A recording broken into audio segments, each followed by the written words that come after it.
नमस्कार, आप दिख रहे इंडिया क्राइम। आपके साथ मैं हूं सरफराज सैफी। गुनाह और गुनहगारों को करेंगे बेनकाब। तो चलिए शुरू करते हैं इंडिया क्राइम का सिलसिला। देश की सबसे सुरक्षित कही जाने वाली तिहाड़ जेल की हम काली करतूत दिखाते हैं। यहां पर एक कैदी की रहस्यमय तरीके से मौत हो गई।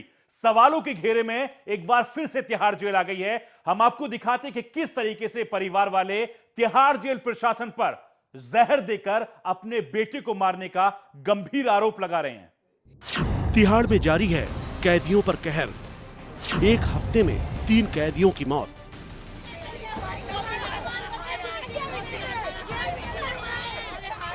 पुलिस स्टेशन को चारों ओर से भीड़ ने घेर रखा है। भीड़ हंगामा मचा रही है।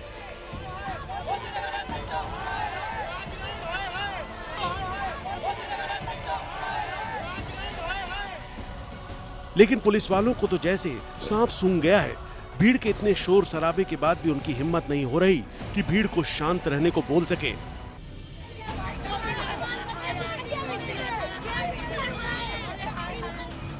हिम्मत हो भी तो कैसे, क्योंकि यहां सवाल उठ रहा है पुलिस वालों की ही करनी पर।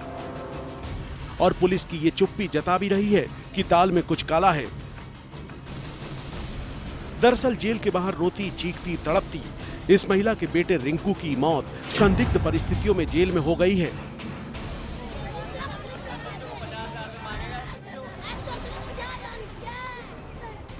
महिला की माने तो मोती नगर पुलिस ने इसके बेटे को रॉबरी का झूठा आरोप लगाकर गिरफ्तार कर लिया। गिरफ्तारी के बाद रिंकू को तिहाड़ जेल में रखा गया था, जहां उसकी संदिग्ध हालत में मौत हो गई। जेल में मरा हुआ है, वो जेल में मरा हुआ है। उसके कभी बीमार नहीं हुआ, ना उसके सिर में दर्द ना पेट में दर्द, कुछ नहीं। कल वो कह रहा मम्मी मेरे पेट में मरोड़ पड़ रहे, मेरे पेट में मरोड़ पड़ रहे, मैं 2 दिन से कल वहीं पे कोर्ट में लेके आए थे। रिंकू को पुलिस ने रॉबरी का आरोप लगाकर उस वक्त गिरफ्तार किया था जब वो दोस्तों के साथ दिल्ली के ही कर्मापुरा इलाके में खड़ा था। रिंकू के परिवार ने किसी तरह अपने बेटे की बेल कराई और उसे लेने के लिए तिहाड़ जेल पहुंचे। तिहाड़ में उन्हें बताया गया कि रिंकू की तबीयत खराब थी, जिसके चलते उसे अस्पताल भेज दिया गया है। घबराए हुए परिजन जब अस्पताल पहुंचे तो वहां इनका बेटा नहीं बल्कि बेटे का शव था, जिसे देखकर पूरा परिवार सदमे में आ गया।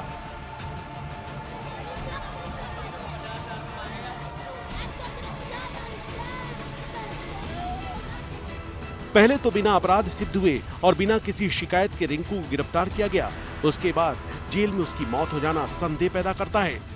जमानत करवाने के बाद हम 6:30-7 बजे यहाँ पे 7:30-8 बजे ये बाग निकालते हैं। 8 बजे हमारा बच्चा नहीं निकला। हमने इनसे कन्फर्म किया कि हमारा बेटा भाई जमानत होगी, अभी तक आया वो नहीं। वो कहते हैं आपके बेटे की तबीयत खराब थी, हम दीनदयाल छोड़ गए हैं। दीनदयाल हम 2 बंदे भागे हुए दीनदयाल आए, यहाँ आए तो उसकी डेड बॉडी पड़ी थी। बीते एक सप्ताह में तिहाड़ जेल में अलग अलग परिस्थितियों में 3 कैदियों की मौत हो चुकी है, लेकिन जेल प्रशासन कैदियों की सुरक्षा के लिए कोई कदम उठाता नहीं दिख रहा है। नवीन निश्चल, भास्कर न्यूज, दिल्ली।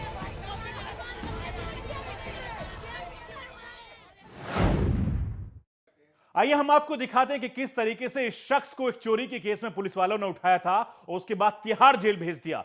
परिवार वालों का आरोप है कि पुलिस उनके साथ ज्यादती कर रही है।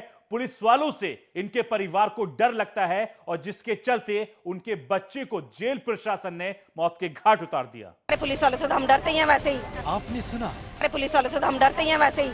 मृतक रिंकू की मां किस तरह अपने दर्द का इजहार करते हुए उस खौफ को बयां कर रही है जो हर आदमी को सताता है। अरे पुलिस वालों से तो हम डरते ही हैं वैसे ही। आम आदमी जितना बदमाशों अपराधियों से डरता है, उतना ही पुलिस वालों से भी डरता है। यहाँ उसे पुलिस को देखकर भी उतना ही डर सताता है। भले ही पुलिस स्टेशन के बाहर लगे होर्डिंग्स में लिखा रहता हो कि पुलिस हमेशा आम आदमी के साथ है,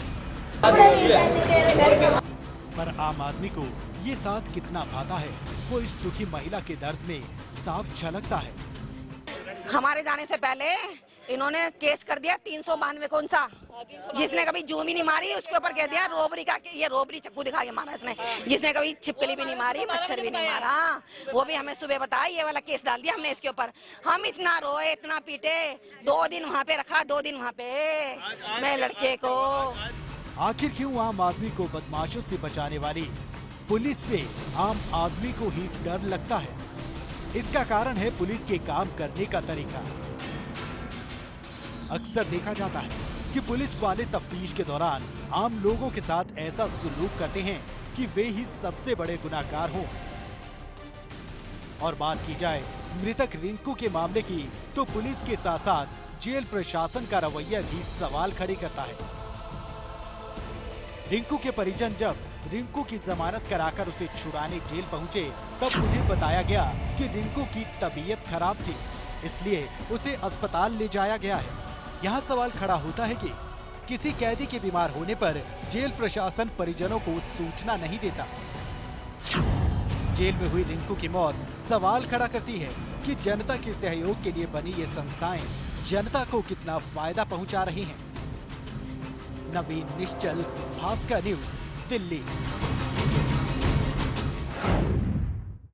दिल्ली से सटे नोएडा के एक नामी कॉलेज में एक स्पाई कैम मिला है, जिसके चलते पूरे गर्ल्स हॉस्टल में हड़कंप मच गया है। इस बात को लेकर यहां के छात्र और छात्राएं काफी ज्यादा गुस्से में हैं कि आखिर गर्ल्स हॉस्टल में ये स्पाई कैम किसने लगाया और किस मत से लगाया। फिलहाल पुलिस मामले की तफ्तीश करने में जुटी हुई है।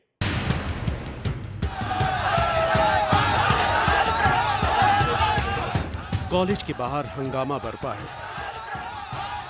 छात्रों का कॉलेज के खिलाफ गुस्सा फूट रहा है। टीचर छात्रों को मनाने में लगे हैं। आप सोच रहे होंगे आखिर माजरा क्या है, तो सुनिए, ये पूरा मामला सेक्टर 62 नोएडा के नामी गिरामी जीएसएस कॉलेज से जुड़ा है। जितना बड़ा नाम उतना हाई प्रोफाइल है ये कॉलेज, लेकिन कॉलेज में बेहद शर्मनाक घटना सामने आई है। कॉलेज के गर्ल्स हॉस्टल के वॉशरूम में 3 स्पाई कैमरे मिले हैं। छात्रों को जब स्पाई कैमरे की बात पता चली तो हंगामा खड़ा हो गया।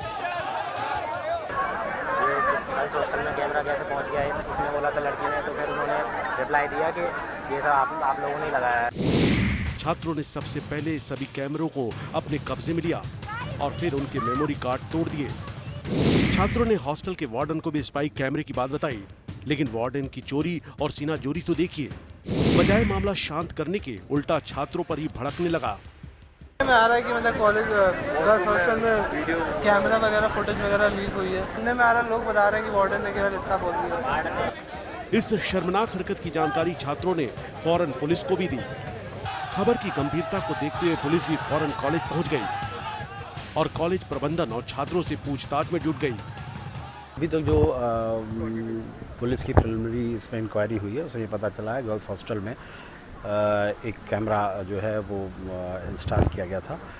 वो उस कैमरे की बात ये है कि वो कैमरा ट्रांसमिट नहीं कर सकता है और उस कैमरे को जो है पुलिस ने अपने पोजीशन में ले लिया है और उसमें जो चिप लगी हुई थी उसको इन्हीं बच्चों ने जो है वो उसको तोड़ दिया था।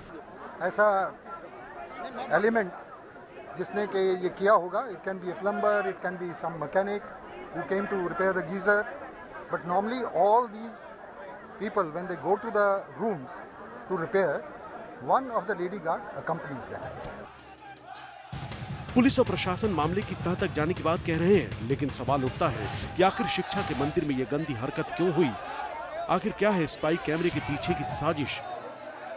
Anil Chaudhary, Bhaskar news, Noida. India crime में रुकेंगे एक छोटे से ब्रेक के लिए। ब्रेक के बाद हम आपको दिखाएंगे नेपाल के एक छात्र की मौत के बाद आखिर क्यों उठ रहे हैं सवाल। आप बने रहिए इंडिया क्राइम के साथ।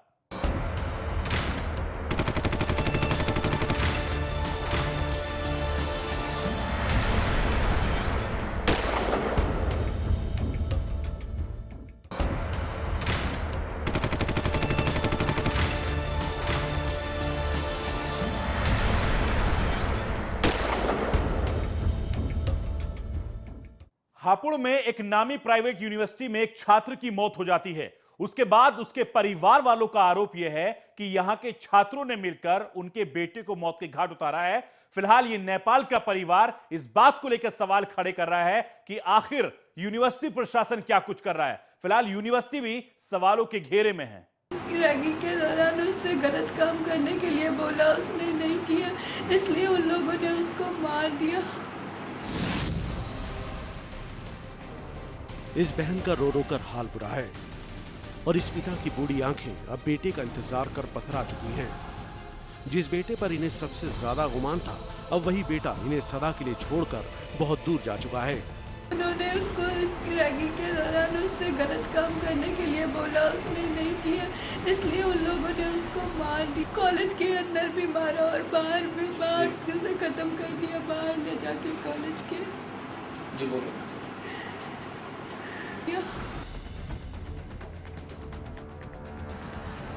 इस घर के चिराग विशाल की मौत सवालों में है। मोनार्ड यूनिवर्सिटी से इंजीनियरिंग की पढ़ाई कर रहे विशाल की लाश 10 सितंबर को यूनिवर्सिटी से वैशाली के घर लौटते वक्त सड़क किनारे से मिली थी। पुलिस और यूनिवर्सिटी प्रशासन जहां इसे सड़क हादसा बता रहे हैं, तो वहीं विशाल के परिवार के लोग इसे हत्या की वारदात बता रहे हैं। कोई भी कुछ नहीं कर रहा है। मैं नेपाल की रहने वाली हूँ, नेपाल एम्बेसी वालों के पास भी गई थी हेल्प के लिए, वो भी कुछ नहीं कर रहे हैं। सबके पास गई, कोई कुछ नहीं कर रहा है मेरे भाई के लिए। विशाल के परिवार का आरोप है कि विशाल की मौत सड़क हादसे की वजह से नहीं हुई है, बल्कि उसकी मौत रैगिंग करने वाले सीनियर छात्रों की वजह से हुई है। आरोप है कि रैगिंग करने वाले छात्र विशाल के साथ उसके दोस्त मनीष के साथ अक्सर मारपीट किया करते थे और विशाल की मौत के दिन तो उन लोगों ने विशाल की बाइक का पीछा भी किया था, जिससे उसकी बाइक सड़क पर फिसल गई और विशाल की मौत हो गई, जबकि बाइक पर बैठा मनीष घायल हो गया। बाइक से चले गए आगे, तो उन लड़कों ने हमारा बाइक से पीछे करा, उन्होंने बेल्ट से मारा, बाइक चलते चलते चैन से मारा, लात मारी, फिर कॉलर पकड़ के खींच लिया और फिर उसके ऊपर से बाइक चढ़ा दी विशाल स्कूल। 3 महीना पहले फ़ोन किया था से पापा आप आ जाओ, कॉलेज वाला से बात करो। हम कहे बेटे अभी खेती गृहस्थी के टाइम है, एक कर हम आ जाते हैं, करते धरते एक टाइम हो गया। अब अभी उस दिन आप फ़ोन किया, बेटिया फ़ोन किया, पापा आ जाओ, सुनू नहीं है। वहीं विशाल की मौत की बाबत जब भास्कर न्यूज ने यूनिवर्सिटी प्रशासन से बात की, तो उन्होंने रैगिंग के आरोप से साफ तौर से इनकार कर दिया। विश्वविद्यालय के वीसी ने कहा कि विशाल की जान सड़क हादसे की वजह से गई है। संज्ञान में अगर हमारे आता या हमें कोई रिपोर्ट होती तो हम उसका तुरंत कार्रवाई करते। किसी भी प्रकार की कोई घटना नहीं हुई और किसी भी प्रकार की कोई आधिकारिक जानकारी नहीं आई। विशाल की मौत हादसा है या फिर उसके पीछे कुछ और ही सच्चाई है, ये तो जांच का विषय है। हालांकि पुलिस परिवार की गुहार के बाद नए सिरे से विशाल की मौत को लेकर तफ्तीश कर रही है। अब देखने वाली बात ये होती है कि सच का खुलासा कब तक होता है। राशिद खान, भास्कर न्यूज, हापुड़।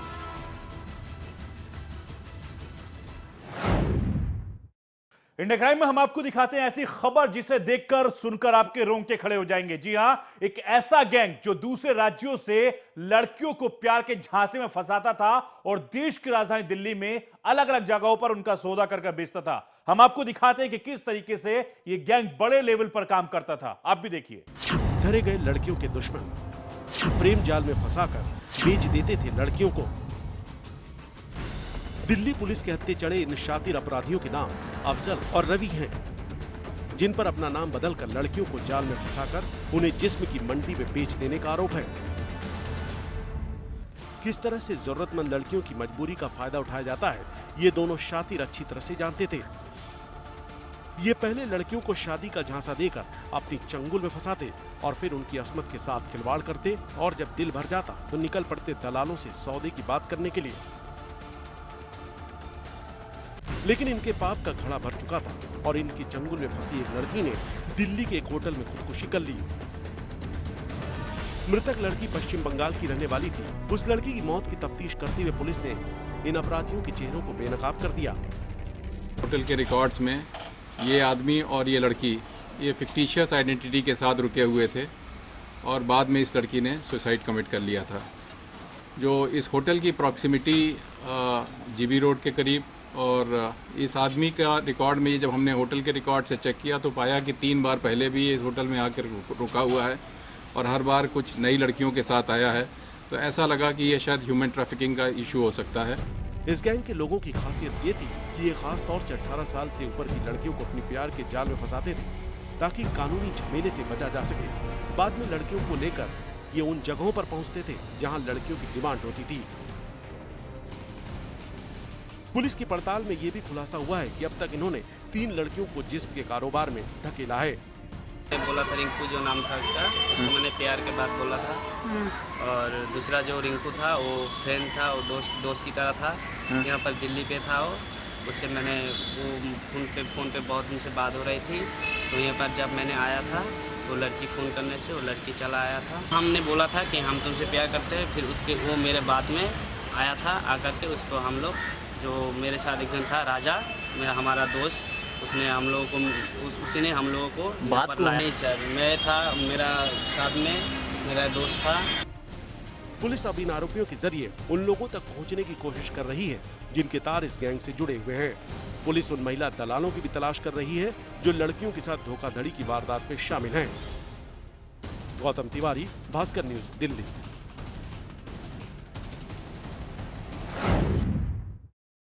हम आपको दिखाते हैं कि किस तरीके से तिहाड़ जेल के एक जेलर ने अपनी बहू को जिंदा जलाने की कोशिश की। 65% तक ये बहू जल गई थी। अब ये जेलर पुलिस की गिरफ्त में है। तिहाड़ का जेलर गिरफ्तार, दहेज की खातिर बहू को जलाने का आरोप। यह है देश के सबसे बड़े जेल तिहाड़ के जेलर ज्ञान सिंह की बहू उषा की तस्वीर, जो इस वक्त दिल्ली के सफदरजंग अस्पताल में जिंदगी और मौत के बीच जूझ रही है। आरोपी की तिहाड़ जेल में डिप्टी सुपरिटेंडेंट के तौर पर तैनात ज्ञान सिंह और उनका परिवार दहेज की खातिर इतना गिर गए कि बहू की जान लेने की गरज से उसे आग के हवाले कर दिया। जो इन महिपालपुर वालों ने इसके ससुर ज्ञान सिंह ने जला दी थी और नितिन ने और इसकी सास रोशनी देवी ने, लेकिन वे दोनों तो गिरफ्तार हुए हैं। उसकी सास अभी तक गिरफ्तार नहीं हुई है। उसकी सास और ननंद वे दोनों गिरफ्तार होने चाहिए। क्यों? उषा के परिजनों का आरोप है कि ज्ञान सिंह तिहाड़ का जेलर होने की वजह से अक्सर उन पर धौंस डालता रहता था। वो बात बात पर उषा और उनके परिजनों को धमकाता रहता था। डरी सहमी उषा अपने पति नितिन से जब मदद की गुहार लगाती तो वो भी पिता का साथ देता। वारदात की रोज 17 सितंबर को उषा का किसी बात पर अपनी सास से झगड़ा हो गया, जिससे नाराज ससुर ज्ञान सिंह ने पहले उषा के हाथ पर ब्लेड से वार किया, फिर उसे आग के हवाले कर दिया। पुलिस ने उषा और उसके परिजनों के बयान के आधार पर आरोपी ज्ञान सिंह के साथ उसके बेटे नितिन को गिरफ्त में ले लिया है और उनसे और ज्यादा पूछताछ कर रही है। इस वारदात से एक बात तो साफ हो गई है कि दहेज का दानव हमारे समाज में घून की तरह लग चुका है, जिसकी चपेट में अच्छे से अच्छे परिवार आ जाते हैं। नवीन निश्चल, भास्कर न्यूज, दिल्ली। जुर्म कभी भी कहीं भी दे सकता आपकी दहलीज पर दस्तक। आप रहिएगा होशियार और देखते रहिए इंडिया क्राइम। फिलहाल मुझे और मेरी टीम को दीजिए इजाजत। बाकी खबरों के लिए आप बने रहिए भास्कर न्यूज के साथ।